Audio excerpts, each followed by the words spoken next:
Sa nakaraang video natin ay natapos tayo ng puwersahan na pasukin ng ating bida ang lihim na domain ni King Lanshi at dahil naman sa nais igapos ni King Lanshi ang ating bida subalit hindi naman ito pinayagan ng ating bida gayong walang hirap niya na inagaw ang kontrol ng formation na ginawa mismo ng Old Man. At sa ating pagpapatuloy, mula pa rin dito sa Star Soul General Aubing Jade Secret Realm Code Area, kung saan ang lihim na itinatag ng Old Man para lamang sa mga taga-mermaid race. Ngunit ngayon ay nahaharap ang Old Man sa paghihirap gayong nagawang pasukin ito ni Yun Xiang at hanggang sa ngayon nga ay kasalukuyan pa rin nakagapos si King Lanshi. Hindi naman maunawaan ni King Lanshi kung bakit hindi magawang kontrolin ng formation si Yun Xiang gayong ang dapat ay mangyari kung baga ang nararapat na pinakamalakas sa lugar na ito ay ang Old Man. Ngunit ngayon ay wala siyang magawa laban sa ating bida sa mga oras na ito na hindi niya maintindihan kung paano ito nagawa ng ating bida.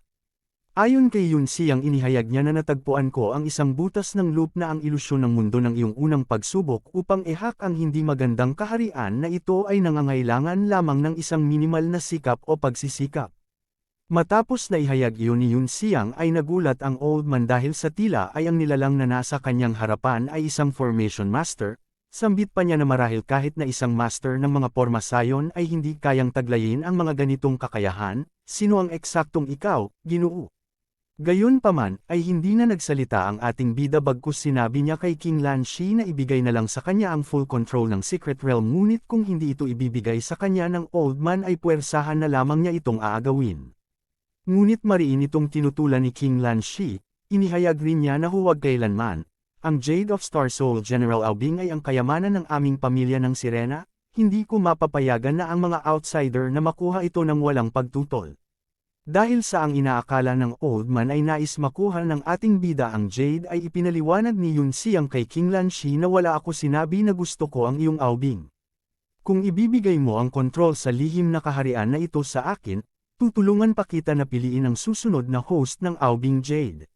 Sa ganoong paraan, hindi na natin kailangang pa na mag-aksaya ng mahabang oras.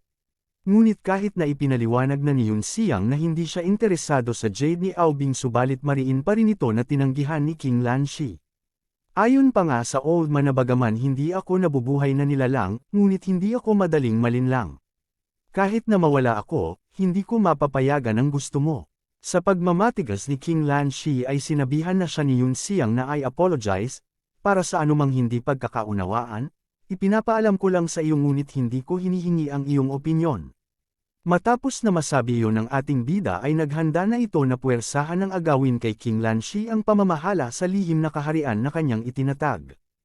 Habang ginagawa naman niya ito ay palihim niya na nabanggit na sa tulong ng Star Master System, kailangan lang ng kaunting pagsisikap para maghanap ng mga butas at puwersahang ihak ang Branch Heart Program ng formation na ito.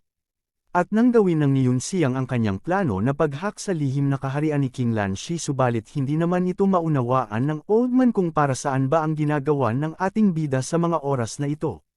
Sa panig naman ng ating bida sa loob lamang ng ilang sandali ay nakita na niya kung nasaan ang kahinaan ng formation, kaya naman hindi na nagpatumpik-tampik pa agaran niya ito pinuntahan at binitawan na niya si King Lanshi. Kaya habang papaitaas ang ating bida ngunit ang Old Man naman ay bumabagsak. Nang tuluyan na nga ito ay bumagsak ay ni hindi man lamang niya nagawang makatuon dahil sa pagkakagapos nito. At mas nangamba pa ang Old Man nang marinig niya na sinasabi ng ating bida na ang sentro ng kahinaan ay narito mismo. Gayong natiyak na ng ating bida ang sentro ng kahinaan ng formation ni King Lanshi ay inumpisahan na niya ang kanyang tunay na layunin sa lugar na ito, ang paghak sa Star Soul General Aubing Jade Secret Realm. Sa tulong ng Star Master System at ilang taong karanasan at ng naipon na mga kaalaman ay hindi maitatanggi na maning-mani lamang ito kay Yun Xiang. At sa ginagawa na ito ng ating bida ay nagkaroon na ng maraming mga animoy Rubik's Cube na bumubutas sa lugar. At ang pagkarami-rami ng mga cube program na ito ay isa-isang nahihigop ng ginawang formation ni Yun Xiang maging ang lugar kung nasaan ang Old Man ay napakarami din na cube ang lumitaw at hinihigop rin ng formation array ng ating bida. At habang tumatagal ay mapapansin na mas nagiging agresibo ang paghigop ng formation na walang magawa si King Lanshi kung hindi ang panuulin na lang ang pangbabayabas sa kanya ng ating bida. Subalit kanyang napagtanto na kung patuloy lamang ito na gagawin ni Yun Xiang ay maaaring magdulot ng pagkawasak ng buong Secret Realm, At dagdag pa ni Oldman na talagang sinasalakay niya ang formation program na nagpo-protekta sa katatagan ng lihim na kaharian na ito. Bukod pa dyan ay maging ang nakaset na data program ay nawawasak rin.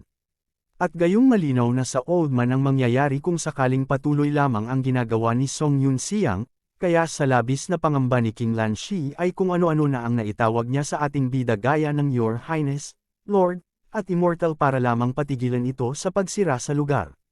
Subalit binabaliwala lamang ito ng alaskador nating bida at dahil dito ay inihayag ng Oldman na kung sakaling ititigil kaagad raw ng ating bida ang kanyang ginagawa ay walang pag-aalinlangan na ibibigay na niya kay Yun-siang ang control sa Secret Realm. Subalit may isa lamang na kahilingan si King Lanshi na hindi maaaring mawala sa kanya ang Soul Jade. Huli na ang lahat, tugon ni Yun-siang at sambit pa niya na makukuha na ito ng matandang lalaking ito sa lalong madaling panahon. At gayong hindi niya magawang makumbinsi ang ating bida ay labis na ang pangamba ng Oldman dahil nga kung magpapatuloy ito, sa pagsira ng lihim na kaharian maging ang Soul Jade ng lahi ng mga sirena ay mawawala rin at mawawala ng saysay ang ilang dekada niya na pagtitiis sa lugar na ito upang maipasa sa inapon ng kanilang lahi ng mga sirena. At upang hindi masayang ang Soul Jade ay muling nagbigay ng offer ang Oldman sa ating bida na ayon sa kanya ay handa akong ibigay ang lihim na kaharian na ito sa iyo at bukod dyan ay maglilingkod ako sa iyo bilang aking master sabay muli ay nakiusap na itigil na ni Yun-siang ang ginagawa nito. Subalit ayaw naman ito paniwalaan ng alaskador nating bida gayong inihayag niya na maraming tao ang ganyan, na nagbubuhos lamang ng luha kapag nakikita na nila ang kanilang katapusan. Maski na sa dami ng iniaalok ng Oldman ay hindi naging interesado ang ating bida kaya naman muli ay nakiusap si King Lanshi na pakawalan siya dahil sa pagkakataon na ito ay handa na rin niyang ibigay ang Secret Realm Jade Core kahit na sa katunayan ay labag ito sa kanyang kalooban. Matapos nga na masabi niya iyon ay biglang nakawala ang Oldman sa pagkakagapos kaya agaran siyang nagpasalamat gayong pinakinggan na ng ating bida ang kanyang mga hinaing. Ayon naman kay Yun-siang binigkas niya na inilabas kita. Halika, hayaan mo akong makita kung ano ba ang magagawa mo, at lumapag na rin upang lapitan ang nakaluhod na si King Lanshi habang si King Lanshi naman ay patuloy sa pagpapakitang galang. Hanggang sa mga oras na ito, bago pa makalapit si Yun-siang ay makikita naman na may dinudukot ang Oldman sa kanyang dibdib. Sa loob ng ilang sandali ay may isang bagay na nailabas niya mula sa kanyang katawan. At nang tuluyan na niyang mailabas ang bagay na kinukuha niya ay sabay inihayag ni King Lanshi na ito ang kontrol ng Secret Realm Core, na magalang na iniaabot kay Yun-siang na ginamit upang pangbayad sa hindi pagwasak sa buong lugar na magiging sanhi rin ng pagkawalan ng Soul Jade kung sakaling mangyari yun. Habang pinagmamasdan naman niya ang bagay na hawak ng Oldman ay tila pamilyar sa kanya ang bagay na ito. Kaya para mas masiyasat niya ng lubos ay nag-star solution na rin ang ating bida pero habang lumalabas siya sa coffin ng Guangzhou. At nang nasa lapag na ay napansin na rin ni Yun-siang na may nabago sa kanya na bahagya niyang ipinagtaka. At natatawa niya na nabigkas na tila kapag pumasok sa pangunahing lugar na ito, ang aking appearance ay ma-reset din, at babalik sa kung ano ang wangi sa unang pumasok sa lihim na kahariang ito. Dagdag pa niya na sa katunayan, ang mapanlinlang na kahit na porma sayon ng mga lihim na lupain ay hindi kayang i-bypass ang maskarang suot ng ating bida, kaya nasambit ni Yun-siang na ang kapangyarihan ng maskara na ito ay tunay na nakakabilib. Sa panig naman ng napakalaki na si King Lanshi ay nakaluhod pa rin ito hanggang sa ngayon upang ipakita kay Yun-siang na desidido na siyang ibigay ang core control sa ating bida, at dahil nga sa laki ni King Lanshi ay nag-teleport si Yun-siang sa palad ng Oldman. Matapos naman niyang makuha ang Secret Realm Core ay mabilis rin nanilisan ng ating bida ang palad ng Oldman. At nung nasa ibaba na siya ay pabulong niya na nabigkas na ang bagay na ito. Parang nakita ko na ito kung saan. Maya-maya pa ay naalala na ng ating bida kung saan ba niya ito huling nakita na mula sa kahon na ibinigay sa kanya ng kanyang lolo na mula pa raw sa kanyang ina ay may halos magkaparehong bagay sa loob noon. Upang matiyak, tinanong ng ating bida si King Lanshi na ito ba ang pangunahing control jade ng lihim na kaharian na ito. Naagad rin naman tinugunan ng Oldman at sinabing ang bagay na hawak niya sa ngayon ay ang talagang core control ng Secret Realm na ito. Subalit nagreklamo naman si Yun-siang gayong nahihirapan daw siya na makipag-usap sa Oldman kaya inutusan niya ito na paliitan ang kanyang sarili at nang hindi sila mahirapan sa kanilang pag-uusap. Sa kabila ng kahilingan na iyon ng ating bida ay inihayag ni King Lanshi na paumanhin, Master, hindi ko na iyon magagawa. Ang dahilan na hindi niya iyon magagawa ay dahil nga sa ang core control ay kasalukuyan na kay Song Yun-siang sa mga oras na ito kaya siya na ang batas sa Secret Realm. Gayunpaman, binigkas ng Old Man na maaari naman magawa iyon ng ating bida. Sabay niya itinuro ang dapat gawin na ayon sa kanya ay mangyaring maglagay ng kamalayan sa Jade Core, at kapag nagawa mo na iyon ay magagawa mo ng kontrolin ang lihim na kaharian na ito. Kaya natigilan si Yun-siang habang pinagmamasdan ang sinasabing Jade Core Control. At pagkatapos, ay sinubukan na niyang gawin ang mga tagubili ng tunay na gumawa ng lihim na kaharian, at nag-inject na nga ang ating bida ng kanyang consciousness sa Jade Core upang masubukan kung talaga bang gagana o mapapagana niya ito. Habang ginagawa niya ang proseso, makikita naman ng Jade Core na nagpalabas ito ng maraming soul power. At sa ilang sandali nga ay naging matagumpay ang pag-inject ni Yun-siang sa core dahil sa malinaw na niyang nakikita ang buong lugar na nasasakupan ng Secret Realm. At naunawaan na rin ng ating bida kung paano umiiral ang lugar na ito sambit pa niya na ang lihim na kaharian na ito, ay isang maliit na mundo na nilikha sa loob ng isang unique space. Gayunpaman sa kabila ng kanyang mga nalaman ay tila may agam-agam pa rin siya sa bagay na hawak niya ngayon base sa naging tanong niya kay King Lanshi na maaari ba nitong kontrolin ang buong lihim na kaharian. Ayon sa Old Man inihayag niya na sa iyong kaalaman, aking Panginoon, maaari kang maging Diyos ng lihim na kaharian na ito. Matapos na masabi iyon ng Old Man ay agaran na sinubukan ni Yun-siang ang kapangyarihan niya bilang isang Diyos daw kuno ng lihim na kaharian na ito at ang plano niyang gawin ay ibalik ang nasira niya ngayon lamang sa lugar. Na makikita naman na epektibo at mabilis nga na bumabalik ang nasira niya kanina, at sa loob lamang ng ilang segundo ay hindi na mababakas sa lugar na may naganap dito.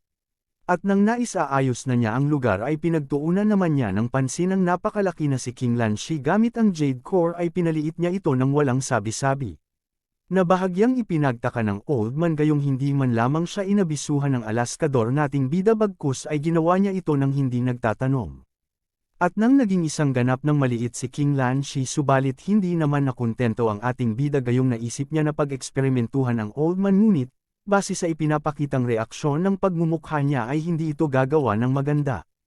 Nalabis naman ay ikinabahala ni King Lanshi sabay nakiusap na huwag nang ituloy ang binabalak nito sa kanya. Sa sobrang husay ni Yun-siang at talino gamit ang Jade Core nais niyang gawing babae si King Lanshi. At sa ilang sandali nga ay mabilis na nababago ang pangangatawan ng Old Man. At sa loob lamang ng ilang segundo ay naging isang ganap ng babaeng mermaid si King Lanshi bukod pa dyan ay naging mukhang batang babaeng sirena, ang kanina lamang ay napakatanda na nilalang. Subalit sa mga oras na ito ay hindi pa niya tuluyan napansin kung ano ba ang ginawang pangbabayabas sa kanya ng ating bida.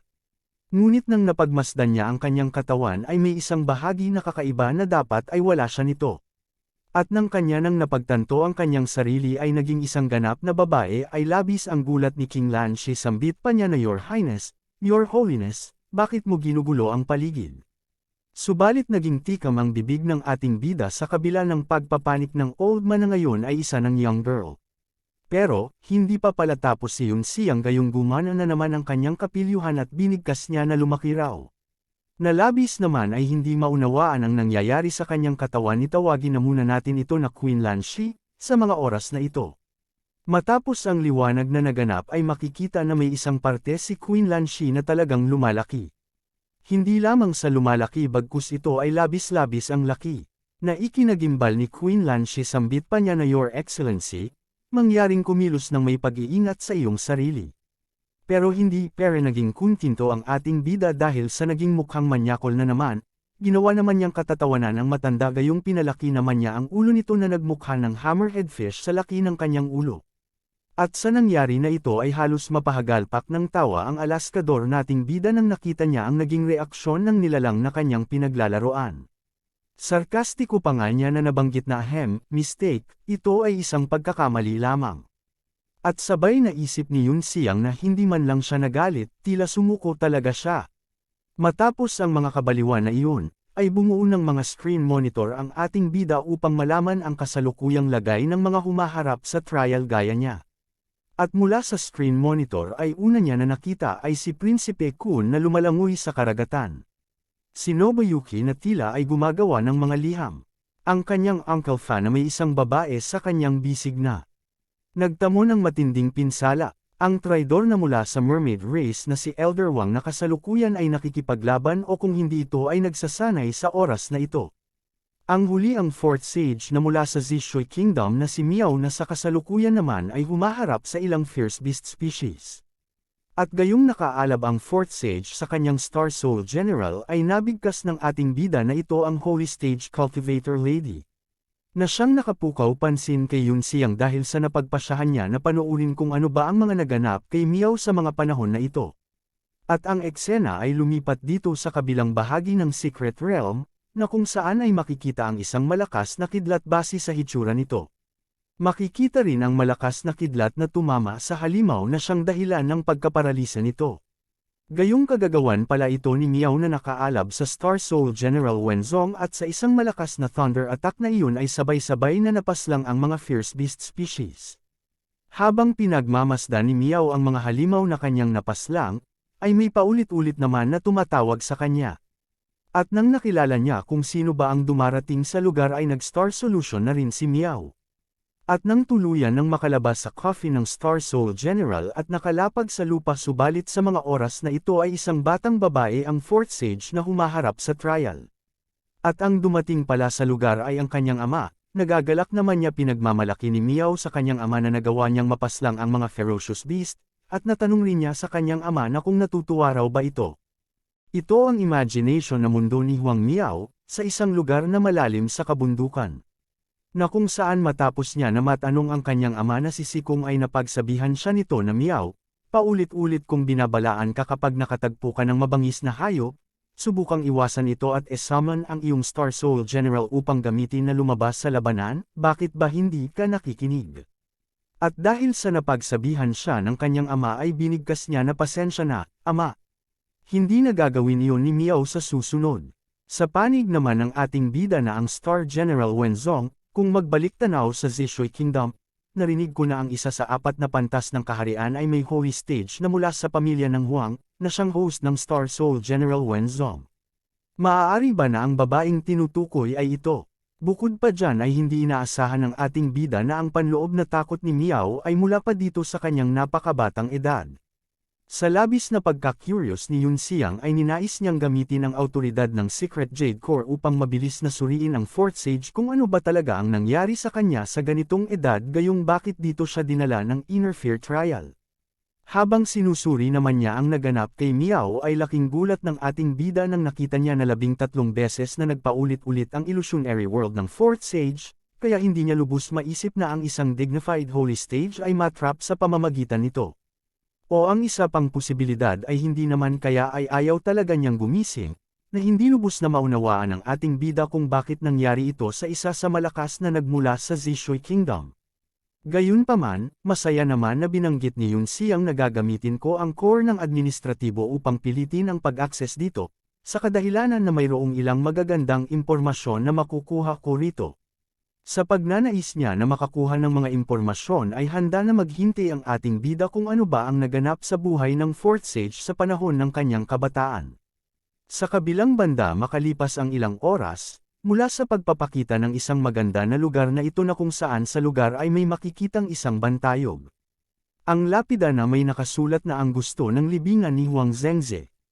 Ang paghahati ng mga mag-asawang Fangtang ay ang pagtatatag ng dibisyon.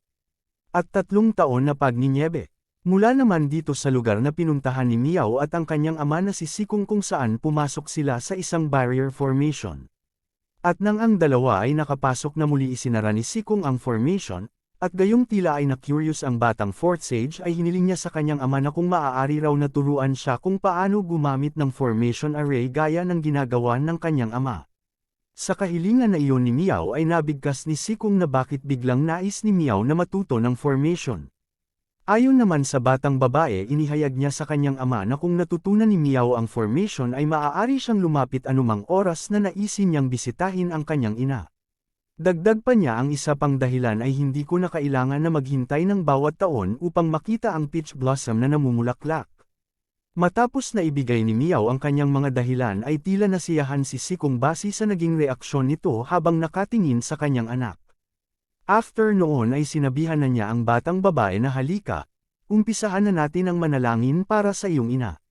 Habang kasalukuyan ay nananalangin ang mag-ama sa kabilang banda naman ay matyaga na nakamasid ang ating bida sa mag-amang Miao at Sikong. At sa ilang sandali naman ay pumasok sa kanyang isip na ito ang formation ay ang nabuo ng silang technique. At ang pamamaraan na ito ay nakita ko sa lihim na lupain ng libingan ng mga emperador. Kaya kutob ni Yun Siyang na marahil daw ang lalaki na ito ang nabanggit niya ngayon. Na ayon raw sa alamat ay mayroong isang beses na mysterious formation master sa gitnang silangan. May pananagutan sila sa pagsilang ng lihim na kaharian ng libingan ng emperador. Ang una na nakilala ko sa aking previous life sa lihim na kaharian ng libingan ng emperador. Ang tuyong bangkay na ginamit ang lakas ng buhay nito upang sugpuin ang lihim na kaharian ng libingan ng emperador. At sa isa pang alamat ay nasa ilalim ng lihim na lupain na libingan ng mga emperador ay may nakaselyadong Star Soul General na nagkakaisa sa buong Eastern Continent. Sinasabing ang Star Soul General ay may isang terrifying power ng walang kap-oras na paniniil. Kung pipiliin ito ang Panginoon nito, ang buong kontinente ay mapapahamak sa walang katapusang digmaan. Upang maiwasan ang sitwasyong ito sa daan-daang taon, responsable sila sa pagprotekta sa selyo ng lihim na kaharian ng Tomb Emperor. At pabulong na nabigkas ng ating bida na marahil dapat ito ay narito halos ay ang East Continent Zikong Mountain 100 taon na ang nakalilipas, subalit hindi naman niya ganoon matiyak kaya napagdesisyonan ng ating bida na magmasid muna sa ngayon para makakuha ng ilang patunay. Sa panig naman ng mag-ama sinabihan ni Zikong ang kanyang anak na maglaro muna mag-isa sa kadahilanan na nais ni Zikong na makipag-usap raw sa ina ni Miao. Na bagamat hindi labis maunawaan ng batang fourth sage ay sumang-ayon na rin ito sa kanyang ama. Gayunpaman bago makaalis ang batang fourth sage ay muling pinaalalahanan ni Zikong ito na huwag mag-construct ng Star Soul General. Na bagamat sinang-ayunan ni Miao subalit bilang isang bata ay nagawa pa nitong asarin ang kanyang ama. At sa ginawang ito ni Miao ay natigilan si Zikong ngunit hindi na rin naman ito nagsalita, bagkus ay umupo na lang ito, at binuksan ang isang papel na naglalaman ng isang tula.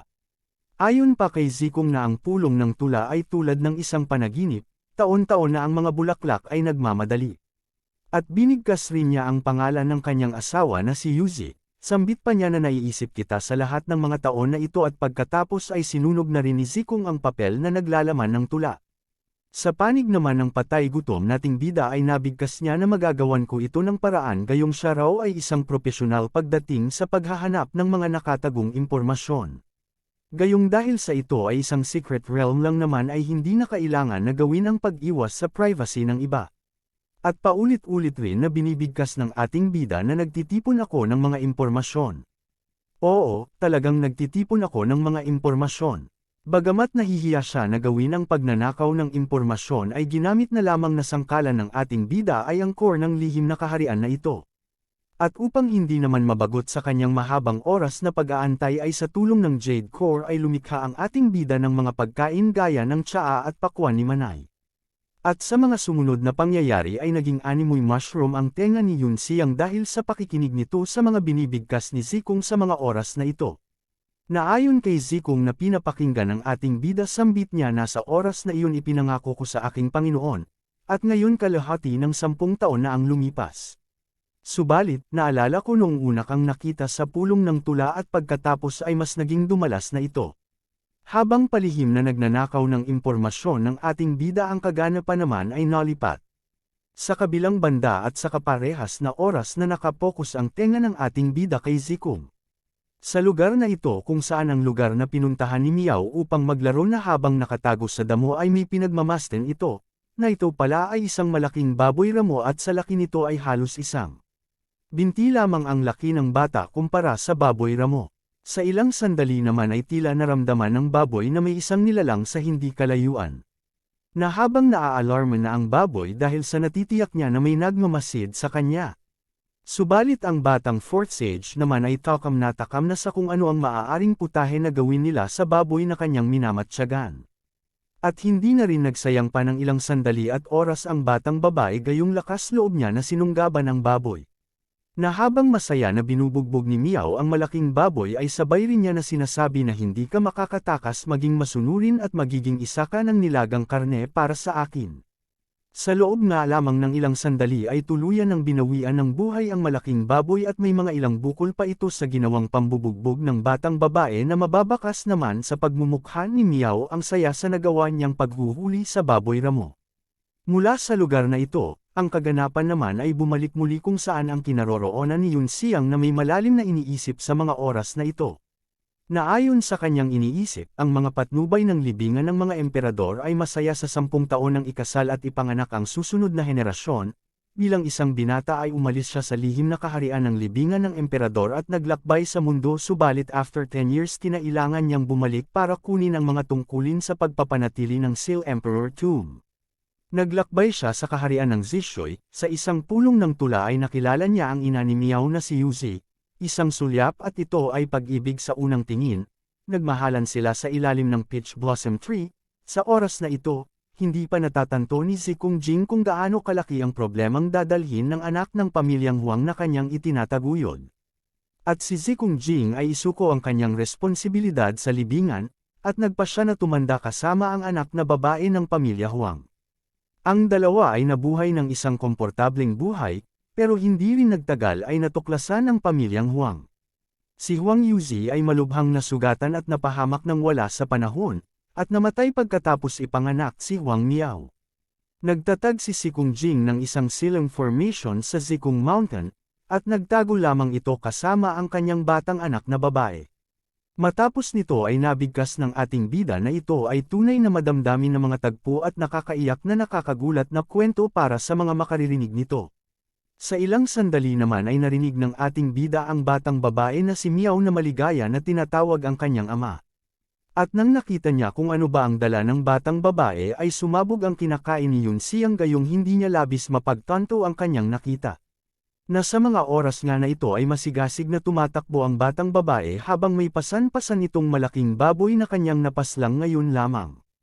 At sambit pa ni Miao sinabihan niya ang kanyang ama na umuwi na sila upang ipaluto na raw nila ang baboy kay Sister Jox Iyang. At sa nakakabilib na kakayahan ng 4th sage sa napakabata nitong edad ay nabigkas ng ating bida na tulad ng inaasahan sa isang holy stage, ay nagmamay-ari na siya ng lakas ng earth stage sa napakabatang edad. At nagpatuloy na ang mag-ama sa pag-uwi nito habang walang hirap na pinapasan ng batang babae ang napakalaking baboy ramo na kanyang binugbog. At nang makarating na ang dalawa malapit sa kanilang tahanan ngunit gaya ng kanilang pagpasok kanina ay muling binuksan ni Zikong ang silang formation ng lugar na pinagmamasdan ni Miao subalit hindi naman niya ito maunawaan kung paano ba ito gawin. Pero nang nakita ng ating bida ang formation ay naging malinaw sa kanya na ito talaga ay walang pagkakamali, dahil sa ito talaga ang silang formation ng mga bantay sa libingan ng emperador. At, nang nakapasok na ang mag-ama sa loob ng formation mula sa loob kung saan payak na namumuhay ang mag-ama bukod pa dito ay may isang babae na may posas na makikita na nakamasid sa dalawa na paparating sa kanilang tahanan. At nang malapit na sila sa kanilang bahay ay maligaya na binigkas ni Miao na Sister Jox Iyang. Tingnan mo nakahuli si Miao ng malaking baboy. At ini-welcome ni Jox Iyang ang mag-ama sa pagdating nila sa kanilang tahanan at ang babae na ito ay ang tagapagsilbi ng dalawa subalit sa hindi malaman na dahilan ay may gapos ang kamay nito at mga paa. Sa panig naman ni Yun Xiang ay nagulat ito nang nakita niya ang katulong dahil sa ito raw ay nakilala niya kung sino ang babae na ito subalit nang nakatagpo niya ito ay isa na itong matandang babae sa kanyang panahon. Sa susunod nating kabanata, malalaman natin kung sino ba ang babaeng tagapaglingkod na ito. Na isa sa nagpahirap sa ating bida sa dati niyang buhay. Subalit sa kalagitnaan ng kanilang komosayon ay bigla naman dumating ang mga Royal Guard na makapagliligtas sa ating bida. Nang ihayag ng babae na ito ang order mula sa palasyo ay hindi naman sukat akalain ng matandang babae na mangyayari ang ganitong bagay. Ang pagluluto ni Jox Iyang sa malaking baboy na nahuli ng batang 4th sage. Ang gagawin ng ating bida na pag-fast forward sa mga kaganapan, hanggang sa sumapit ang gabi subalit nakatagpo si Yun Xiang ng isang pangyayari na hindi niya dapat makita na siyang ikagugulat ni Yun Xiang. Alamin natin kung ano ba ang mangyayari kay Zikong at Jox Iyang sa kalagitnaan ng gabi. At sa gagawin na pagtuturo ni Zikong kay Miao ng silang formation sa loob ng 2 buwan ay matututunan rin ng batang babae ang teknik na siya naman magiging sanhi ng pagpapatakas nito sa kanilang tagapaglingkod na si Jox Iyang. At ang muling pagsilip ng ating bida sa ilang kasama sa trial.